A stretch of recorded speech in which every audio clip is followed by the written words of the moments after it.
Dalawang magkahiwalay na sunog ang nangyari sa Davao City. Ang posibleng sanhi raw ng mga ito nag-overheat na ceiling fan at naka-charge na cellphone.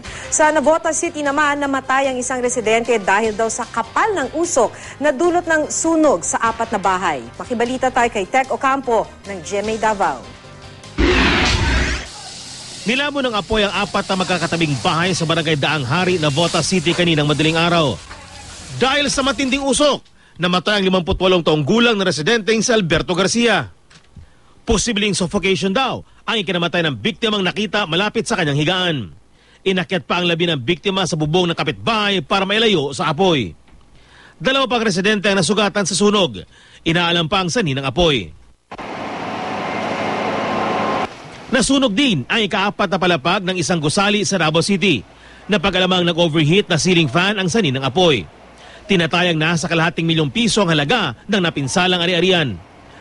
Nag-overheat na naka-charge na cellphone naman ang hinihinalang sanhi ng sunog sa 2 palapag na bahay sa Davao City rin. Kwento na may-ari, umalis sila ng bahay at iniwang naka-charge ang isang cellphone. Pag-uwi nila, halos maabo na ang buong bahay. Umabot naman sa 105 bahay ang naabo sa sunog sa barangay Tabukan, Iloilo City nitong Sabado.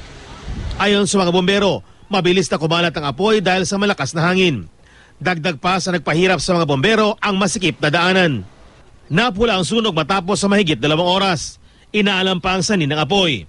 Agad naman nagbigay ng tulong ang GMA Kapuso Foundation sa mga nasunugan na tumutuloy ngayon sa Tabukan Elementary School. Tech Ocampo, Nagbabalita, Pilipinas.